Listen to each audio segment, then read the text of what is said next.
दोस्तों आज के इस वीडियो में हम आपको हज़रत मूसा अलैहिस्सलाम के दौर का एक ऐसा वाक़या बताने वाले हैं जिसमें एक शख्स ने अपने ज़कात के पैसे बचाने के लिए हज़रत मूसा पर जिनाह का इल्ज़ाम लगवा दिया। उसके बाद में उस शख्स के साथ में जो कुछ हुआ उसके बारे में जानकर यकीनन आप हैरान और परेशान हो जाओगे। इसलिए यह वीडियो आप सभी के लिए बहुत खास है। आप इसको आखिर तक ज़रूर देखें और मेहरबानी करके शेयर भी कर दें ताकि और भी लोगों के पास में यह वीडियो पहुंच जाए। तो चलिए दोस्तों शुरू करते हैं। दोस्तों हज़रत मूसा अलैहिस्सलाम का एक कज़न था जिसका नाम कारून था। वो एक बहुत ही बड़ा दौलतमंद इंसान था, यानी कि वो अपने ज़माने का एक बहुत ही बड़ा मालदार आदमी था। साथ ही कारून हज़रत मूसा अलैहिस्सलाम की कौम में एक पढ़ा लिखा इंसान भी था। और यही नहीं, उसकी आवाज़ भी इतनी ज़्यादा खूबसूरत थी कि लोग उसकी आवाज़ को सुनने के लिए तरसते थे। इसी वजह से हज़रत मूसा अलैहिस्सलाम जब भी तौरात सुनना चाहती तो वो कारून से ही तौरात सुनना पसंद करते थे। हज़रत मूसा कारून से कहती, ए कारून, मुझे अपनी आवाज़ में तौरात पढ़कर सुनाओ। फिर कारून तौरात पढ़ता, जिसको सुनकर हज़रत मूसा अलैहिस्सलाम को बहुत अच्छा लगता था। इस बात से पता चलता है कि कारून हज़रत मूसा अलैहिस्सलाम के करीबी भी था और साथ में एक दीनदार इंसान भी था, क्योंकि बेदीन से तो हज़रत मूसा अलैहिस्सलाम कभी तौरात सुनना पसंद नहीं करती। लेकिन इन सब के बावजूद कारून को अल्लाह ताला ने दौलत बहुत दी थी। माल और दौलत उसके पास में इतना था कि उसकी तिजोरियों की चाबियां जानवरों पर लादकर इधर उधर लाई और ले जाई जाती थी। इससे अंदाज़ा होता है कि जिसके पास में चाबियां इतनी होंगी तो उसके पास में तिजोरियां कितनी होंगी, और जिसके पास में तिजोरियां इतनी होंगी तो उसके पास में माल कितना होगा। यानी कि कारून अपने ज़माने का एक बहुत ही बड़ा मालदार इंसान था। फिर एक दिन हज़रत मूसा अलैहिस्सलाम से अल्लाह ने फरमाया, ए मूसा, अपनी कौम के लोगों से कहो कि वो अपने माल की ज़कात अदा करे, मतलब कि अपने माल का 2.5% हिस्सा गरीबों में तकसीम करे। यानी कि हज़रत मूसा के पास में अल्लाह का यह हुक्म आया। अल्लाह का यह हुक्म सुनकर हज़रत मूसा अलैहिस्सलाम ने अपने कौम के लोगों से कहा कि जो मालदार लोग हैं उनके लिए अल्लाह का यह हुक्म आया है कि वो अपने माल का 2.5% हिस्सा ज़कात के तौर पर निकालें। दोस्तों हज़रत मूसा अलैहिस्सलाम का यह फरमान सुनकर जो छोटे मोटे मालदार लोग थे उनको तो कोई भी दिक्कत नहीं हुई। उन्होंने तो खुशी खुशी अपने माल का 2.5% हिस्सा ज़कात के तौर पर निकालना शुरू कर दिया। लेकिन उस वक्त जो सबसे बड़ा मालदार शख्स था वो कारून था। वो कहने लगा कि मैं इसके बारे में सोचकर आपको कल बताऊंगा। याद रखें, दीन के मामले में सोचकर बताना ये शैतानी चक्कर है। मुसलमानों की ये जिम्मेदारी बनती है कि अल्लाह और उसके रसूल सल्लल्लाहु अलैहि वसल्लम का अगर कोई हुक्म आ जाए तो वो सोच विचार ना करे, बल्कि उस हुक्म को फ़ौरन पूरा कर दे, वरना फिर इसका अंजाम बहुत बुरा होता है। फिर कारून यह सुनकर अपने घर गया और सोचने लगा कि मेरे पास में तो इतनी सारी दौलत है, इतना सारा माल है कि अगर मैं इस पूरे माल का 2.5% हिस्सा ज़कात के तौर पर निकाल दूंगा तो यह एक बहुत बड़ी रकम होगी। मेरे पास से इतना ज़्यादा माल चला जाएगा। इस तरह की बातें वो सोचने लगा। सोचते सोचते उसके दिमाग में एक शैतानी प्लान आ गया। उसने सोचा कि ज़कात के माल को बचाने के लिए वो थोड़ा खर्चा दूसरी तरफ करेगा, जिससे उसको ज़कात नहीं देनी पड़ेगी। यह सोचकर फिर कारून एक बदकार औरत के पास गया और उस बदकार औरत से कहने लगा, ए औरत, कल जब मूसा अपनी कौम के सामने ज़कात के बारे में बयान फरमाएंगी, लोगों को ज़कात के बारे में बताना शुरू करेंगी, तो तू उस वक्त खड़ी हो जाना और मूसा पर तुम्हारे साथ जिना करने का इल्ज़ाम लगा देना। इसके बदले में मैं तुझे बहुत सारा माल दूंगा। तो यह सुनकर वो औरत हैरान और परेशान हो गई और कहने लगी कि क्या मैं अल्लाह के एक नबी पर इस तरह का बेहुदा इल्ज़ाम लगाऊं? हरगिज़ नहीं। मैं एक बदकार औरत ज़रूर हूँ, लेकिन बेगैरत नहीं हूँ। यह सुनकर फिर कारून कहने लगा, ए औरत, इसके बदले में मैं तुझे मुंह मांगी कीमत दूंगा, बस तू यह काम कर दे। जब बात बहुत सारी दौलत की आ गई तो वो औरत दौलत के लालच में आ गई और उसने इस काम के लिए हाँ कर दी। यानी कि हज़रत मूसा अलैहिस्सलाम पर जिना का इल्ज़ाम लगाने के लिए वो औरत तैयार हो गई।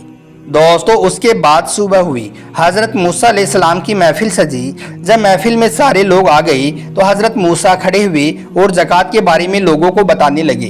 अभी हज़रत मूसा ने अपनी बात शुरू की ही थी कि इतने में कारून खड़ा हुआ और कहने लगा, ए अल्लाह के नबी, मुझे आपसे एक मसला पूछना है। हज़रत मूसा ने कहा कि पूछो, क्या पूछना है? तो यह सुनकर कारून कहने लगा, ए मूसा, अगर कोई शादीशुदा शख्स जिना करे तो उसके लिए क्या सज़ा होगी? यह सुनकर हज़रत मूसा अलैहिस्सलाम ने फरमाया, ऐसे शख्स को संसार किया जाएगा। यानी कि अगर कोई शादीशुदा शख्स जिना करता है तो उसको पत्थर मार मार कर मार डाला जाएगा। इस्लामी हुकूमत में जिना करने वाले की यही सज़ा है। लेकिन याद रहे, इल्ज़ाम झूठा ना हो, इसके लिए गवाह और काजी का फैसला होना ज़रूरी है। यह सुनकर कारून कहने लगा, ए अल्लाह के नबी, क्या यह सज़ा सिर्फ अवाम के लिए ही है या फिर आपके लिए भी है? तो इस पर हज़रत मूसा अलैहिस्सलाम कहने लगे, ए शख्स, यह कानून सबके लिए है, चाहे वो खास हो या आम हो। इस्लाम में कानून सबके लिए बराबर है। इतना सुनते ही कारून ने उस बदकार औरत को खड़ा किया और कहने लगा, ए मूसा, यह औरत कह रही है कि इसके साथ में आपने जिना किया है, अब क्या आपको भी संसार किया जाएगा? यह सुनकर हजरत मूसा अलैहिस्सलाम जलाल में आ गई और जलाली हालत में ही उस औरत की तरफ देखा। वो औरत जलाला पैगंबर के ताब को ना ला सकी।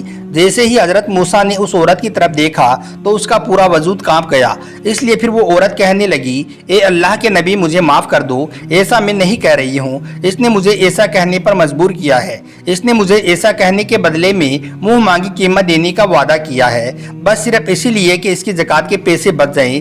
इसलिए इस शख्स ने यह खेल खेला है। दोस्तों, हज़रत मूसा अलैहिस्सलाम एक बहुत बड़े जलाली पैगंबर थे।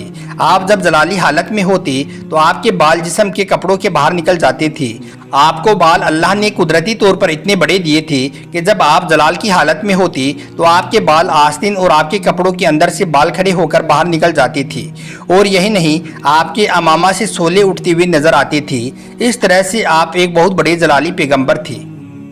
जब हज़रत मूसा अलैहिस्सलाम ने हालत जलाल में उस बदकार औरत की तरफ देखा तो वो औरत कांप गई और कहने लगी, ए अल्लाह के नबी, आप पर यह इल्ज़ाम लगाने के लिए इस कारून ने मुझे तैयार किया है, इसमें मेरी कोई गलती नहीं है।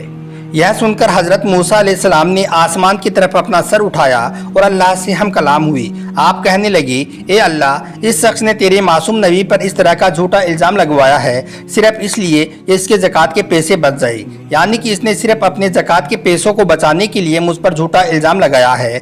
ए अल्लाह, अब इसका क्या अंजाम होगा? यह सुनकर अल्लाह ताला ने फरमाया, ए मूसा, यह तेरा मुजरिम है, इसलिए इसके लिए सज़ा भी तू ही मुकर्रर करेगा, यानी कि इसको सज़ा भी तू ही देगा। इतना सुनते ही हज़रत मूसा अलैहिस्सलाम ने कहा, ए ज़मीन धंस जा और इसको अपने अंदर संभाल ली। हज़रत मूसा का हुक्म सुनते ही ज़मीन फ़ौरन फट गई और वो धंसने लगी और कारून उसके अंदर जाने लगा। अभी कारून ज़मीन के अंदर आधा ही धंसा था, यानी कि कमर तक ही धंसा था।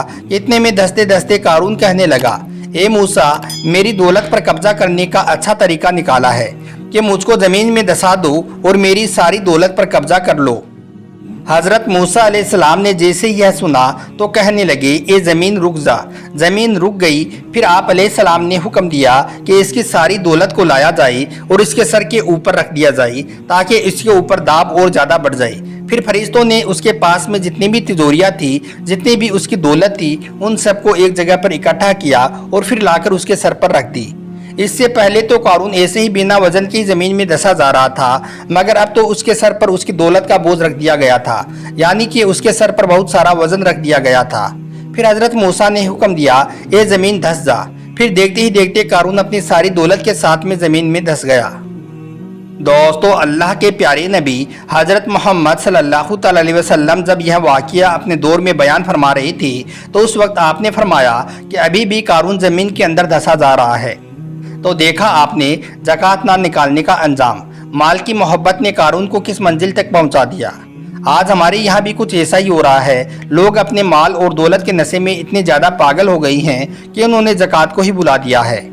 हदीस शरीफ में आया है कि नबी करीम सल्लल्लाहु अलैहि वसल्लम ने फरमाया कि जब लोग ज़कात को मुसीबत और बोझ समझने लग जाएंगे तो उस वक्त मेरी उम्मत पर मुसीबतें और आफतों की बारिश होना शुरू हो जाएगी, जैसे काले बादलों के बाद में बारिश होती है। इसलिए दोस्तों, रमज़ान का महीना चल रहा है। आप अपने माल और दौलत को देख लें। अगर आप पर ज़कात फ़र्ज है तो आप अपने माल का 2.5% हिस्सा ज़कात के तौर पर ज़रूर निकालें, वरना आप लोग भी तबाह और बर्बाद हो जाओगे।